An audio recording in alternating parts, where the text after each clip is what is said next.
Do you keep getting one-tapped over and over again and find yourself feeling lost inside a Valorant match? Well, then positioning is most likely a problem in your gameplay. Hello, my name is Berlin, and in this video I want to show you guys how to properly position yourself in Valorant. As a collegiate IGL and an immortal ranked player, I've learned a lot of lessons that I want to give to other players who are currently in situations that I used to be in. So, to start with, I want to go over some of the misconceptions and bad habits that I see a lot of players go through. So, with positioning, I'm just going to give an example here. We are playing Silva on Haven, and I see a lot of lower rated players and just players in general when I'm coaching in lower lobbies, whatever. I see a lot of players, they'll sit on their phone, they'll be like, oh my god, my teammates suck, oh my god, whatever, you know, and then they'll go and sit here. And they'll do their lineup. Revealing area. You know, gets good info, whatever. Like revealing area. Right here. They do this. Right here. You know, and it's not a bad position. You know, that's a solid position. But what they're doing is they're autopiloting, and they have no reasoning for putting themselves A long. Now, most of the time, you can get away with this in this particular example because Silva gets solid info on A with like good lineups. You know, and it's not horrible, but what the issue is when you have no reasoning with your positioning or with like where you're putting your character, you know, like you aren't gonna learn how to position yourself. You aren't gonna try new things. You're just gonna be doing the same thing over and over again, expecting a different result. And that is the definition of insanity, you know? And I just think I see a lot of players doing that, and that is a horrible habit. It's just autopiloting in general. That happens on like a lot of different characters, a lot of different positions. I just chose Silva on A long and Haven because it's like, I don't know, it's just the first thing I think about when I think of like autopiloting. I'll just watch a Silva go run across the map and go A long, you know? And I think that is a huge issue. And why it's a huge issue is because one, you're not understanding the enemy's tendencies, and two, you're not changing things up. So what I mean by that is sometimes when you're playing even a character like Sova, you know, not an aggressive character, pretty passive, you have to change things up. Like the enemies will know what you're doing if you go A long every single time.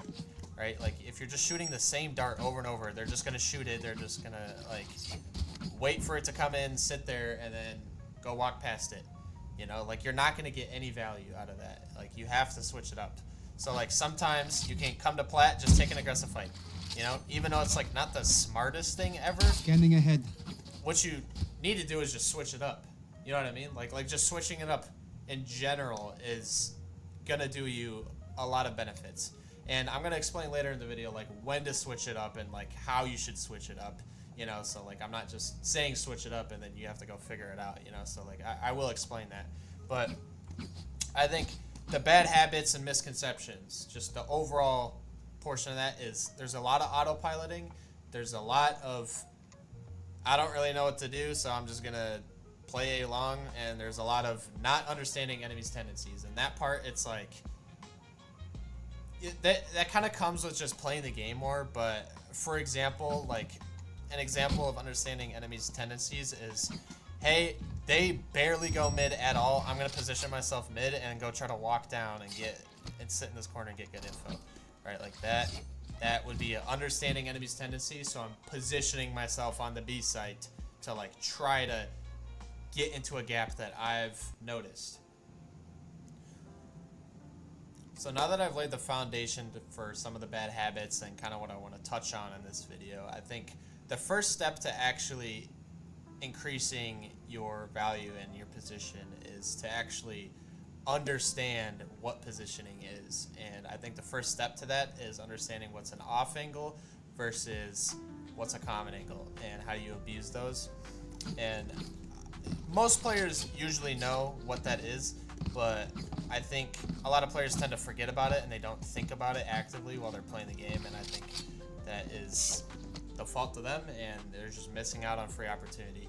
So when we're talking about an off angle versus a common angle, to start with, a common angle is an angle that enemies will typically pre-aim or they're ready for. They're really prepared. There's not like a set list of like this is a common angle, but typically you can tell when you go on offense, notice the angles that you aim at first. So if we're talking about bind A short, for example, like this is a common angle, this is a common angle.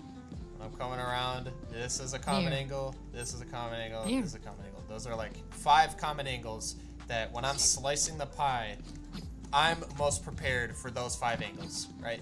But there is a cajillion other angles that that person could be, like this defender could be in. Like right here, he could be right here, he could be right here, he could be right here, they could be anywhere. And those are the off angles where you're trying to position yourself in a spot where they're not prepared for. And that doesn't mean you only need to play off angles, because some common angles are like power positions. For here, like lamps, for example, this is a pretty good common angle because you can throw a lot of utility, you have cover, you can jiggle, you can get information pretty easily and pretty safely. So it's a good common angle and you can play there. But my whole point of this is I see a lot of players that just only play in common angles. They only play here, they only play here, they only play here. Like, of course you're gonna get one tapped. Like those are where your enemies are pre-aiming. You know what I mean? Like that. Like you have to switch it up sometimes. You know, and I think a good indicator is you can start here round 1, or you know even switch it up and try to like just risk it and just play in an off angle round 1. But either way, just start with whatever you want. It doesn't really matter. And then like as the rounds go on and as you learn about your enemies and like, you know, as the game progresses, then you actually can come up with reasoning and evidence to like where you should position yourself. And what I mean by that is if I'm playing here and the first round I get 3 kills and then the next round this Raze instantly starts nading me, I probably shouldn't play there anymore. They're ready for it. They aren't gonna let me get those 3 kills again. So I need to switch it up and I probably need to get in an off angle or something. Or just try to catch them off guard. Be unpredictable, right? Because if I get 3 kills right here, they're gonna be scared of that. That immediately goes up on the priority, and you need to catch them off guard. That's the whole goal of this, right? Otherwise, you're just gonna keep getting one tapped, and you're just gonna keep like getting crapped on. You know what I mean? Like, so now that I've explained kind of how positioning works, or like the type of positioning, I want to explain the 2 time frames that positioning can happen during, because I think it's important to understand it and understand like what type of positioning you need to work on. And for me, there's 2 types of positioning. There's a pre-round position and there's a mid-round position. So most players are usually fine in their mid-round positioning, and I don't think I really need to talk about it that much, because that's just like catching timings and, you know, like trying to lurk and stuff, and like, you know, that we don't, it's kind of like a different topic. But what I'm mainly focused about is the pre-round position that I see a lot of players kind of struggle with, and I used to struggle with this heavy. This was like something that was holding me back a lot when I was playing. I would like notice it. I'd play Icebox and I would just play the same angle every single time, and then I would like lose my mind because I just kept getting one tapped. But then I realized that like if I'm playing in the same spot pre-round every single time, for example, if I'm playing Raze and I'm playing B long every single time, you're gonna, like, the enemies are gonna be prepared for you.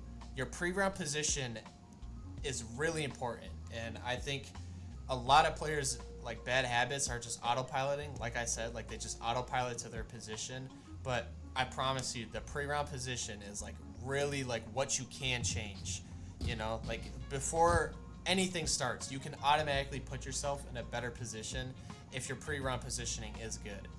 And some examples of good pre-round positioning is like if you notice a team is defaulting a lot and playing really scared, right? You can just like hold this like off angle, or like I said, like an off angle, because you're getting good information. You know they're not hookah, and if they're playing really slow and baity and like trying to default across the map, you know, they're not gonna be blazing out of here with satchels and stuff. Like they're gonna probably slow swing it, and you have an easy, pretty much an easy kill here, right? So what I just did there is I used enemy tendencies and I used good reasoning to put myself in a good pre-round position. Caution here. It really doesn't take that much effort, but a huge portion of your positioning is just like that simple, like using enemy tendencies, using good reasoning, you know, like maybe just stuff works for you, but actually just like thinking through it is like a huge, like huge part of your positioning. And the pre-round position, like I said, you know, like that is like the most important part, and that's like kind of what you can control, like really easily you can control that, you know. Now that I've thrown a lot of information at you guys and have touched on the subjects that I want to touch on regarding this concept, I think the final part is just how to actually apply this, and arguably this is the most important part. And to start with, I'm just going to recap what I've went through just to kind of tie everything together. The bads of positioning is autopiloting, not using critical thinking, and just doing the same thing every single round. Those are the bad habits that you don't want. And some of the good stuff is critically thinking pre-round and where to put yourself, and the difference between an off angle and a common angle, and actually understanding that concept. So the application process is actually relatively easy for positioning. I think first you just need to understand that every character has certain positions that are stronger and some that are weaker, and on every map with different characters, some positions are good and some positions are bad. You know, there's a lot of layers to it, and there isn't just one definitive answer to like, oh, how to get better. But the application process, like I said, is easy, and my explanation for that is whatever agent you choose to play, that agent has a pro that plays it. And I think something that you can do that will easily boost your positioning is just watch a pro play that agent on different maps.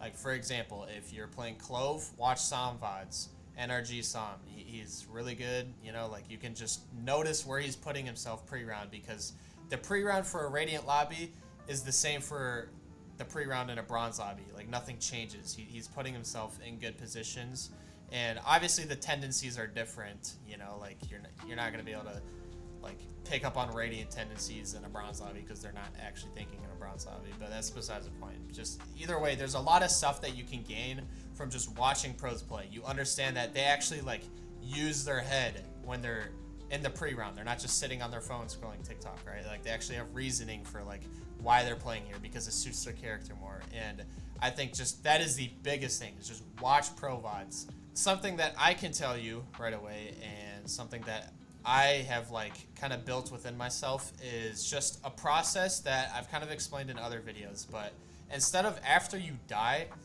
every time you load into the pre-round and after you buy your utility and whatever, think critically and try to come up with a solid reason on where to play in the map, right? You don't need like something groundbreaking. Like if it's really obvious, it'll just kind of come to you.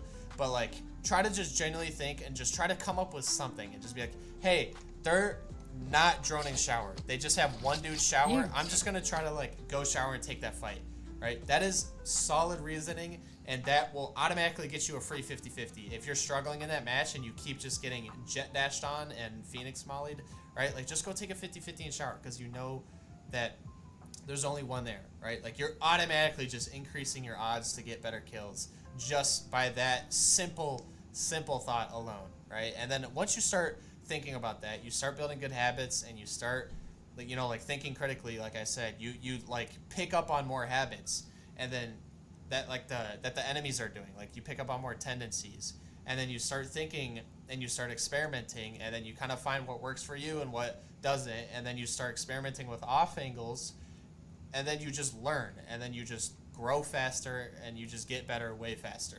So that would be my advice, is just to think critically, you know, and just to kind of wrap everything up. You know, I think I've said what I needed to say, but just like for a conclusion, you know, don't autopilot. Try to switch things up as much as you can. For actually understanding positioning, an off angle versus a common angle, try to abuse off angles as much as you can. And use the good common angles, but like be cautious, you know, because people are going to be prepared.